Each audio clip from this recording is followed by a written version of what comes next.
Nalika esuk durung sumunar, ibu wis tangi nguripi pawon. Tangane kasar kebak lelara, nanging meseme tansah gawe adem. Saben dino glawan kesel kanggo nyukupi anak-anake. Kringete tiba jati saksi, tresno sejati tanpa wates tepi. Aku biyen durung ngerti sepira abote sing diemban, nanging wektu alon buka ati, ibu kuwi pahlawan sejati. Donga ibu nggugah langit, nembus meko tekan ngarsane Gusti. Nalika aku kesandung urip, anak asmane sing tansah nyeluk aku bali. Donga ibu nggugah langit, dadi pepadang ing petenging wengi. Tresnane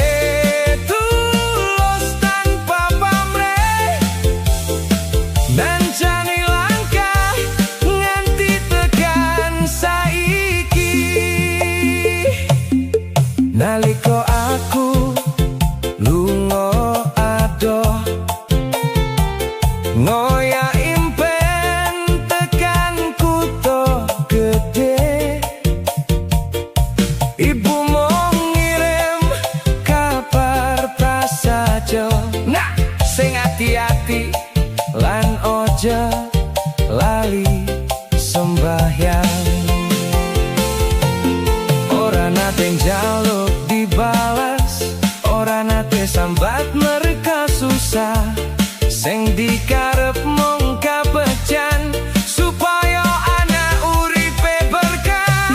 Yen aku tiba lan kelangan arah, ana donga sing dadi kekuatan. Sanadyan ibu mung mengang ning omah, nanging tresnane luwihi samudra.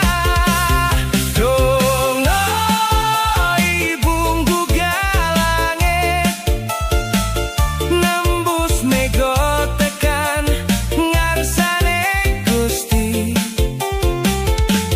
Nalika aku kesandung urip, anak asmane sing tansah nyeluk aku bali. Donga ibu nggugah langit, dadi pepadang ing petenging wengi. Tresnane tulus tanpa pamrih, ngancani langkah nganti tekan saiki. Yen wektu iso diputer maneh, pengen tak cium tanganmu saben esuk. Merga swarga ana ing ngisore sikilmu, lan aku isih akeh kurangku. Ibu ngapura anakmu iki sing kadang lali lan kakehan salah, nanging tresnamu ora nate sudah kaya lintang sing jaga langit wengi. Donga ibu nggugah langit, gawa berkah ing saben dalanku.